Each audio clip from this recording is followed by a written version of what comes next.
are not going to allow the U.S. to continue using our tax dollars to fund their genocide against humanity. We are so proud of everyone's hard work in this movement. Look at us right now with snow and rain, and that does not stop us. I also want to mention that 2 weeks ago, the Bay Area got 8 out of 3 votes from the San Francisco Board of Supervisors. And yesterday they announced that we have San Francisco's full support for a ceasefire. This is big. We are making change. We are changing people's minds and perspectives of what has been happening for the past 75 years in Palestine since Nakba. We are being heard. I know sometimes it's hard because we are still witnessing this genocide. I have lost count of how many times I've cried, how many times I've felt hopeless, just like many of us. Like our protesting is not being heard or making a change because our people are still being massacred every day for the past 105 days now today. And what is Genocide Joe doing? He has been ignoring us. He's been watching us and hearing us. We know that. And he continues to ignore us.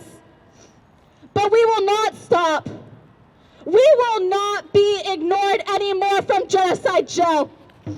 We are being heard and we are making change because we got a ceasefire vote from the San Francisco Board of Supervisors. But let's take a moment and recognize the true heroes in the biggest movement alive right now. The Palestinian journalists who are risking their lives every day to expose the truth to the outside world. The healthcare workers for not abandoning their patients who are suffering serious injuries from the bombing and attacks of the evil IOF.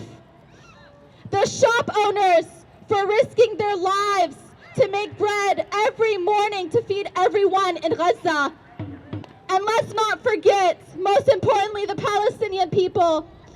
They are all suffering from the loss of family and friends, neighbors and colleagues, and they still do whatever they can to help and protect their community. The Palestinian people are all journalists. They are all bakers, all doctors and nurses, caregivers. They're all family, and mothers and fathers, sisters and brothers, especially to the kids right now who have been left orphans.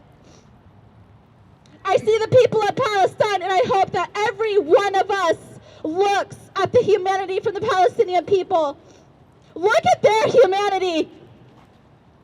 Now I want you all to imagine if we were in their situation right now. Would we all come together, care for one another, just be there as a human being during genocide happening in this country? We are so divided in this country. We are so divided with white supremacy, Zionism, racism, Islamophobia, and anti-Semitism. Now ask yourselves why. It's because of the Western media. It is a manipulating, lying, and corrupt platform. They are indoctrinating this society. Look at the people at the very beginning of this movement who were pro-Israel, but they have watched us and heard us in the protests happening around the world. With our Palestinian journalists exposing the truth coming from Gaza, we have been educating the masses.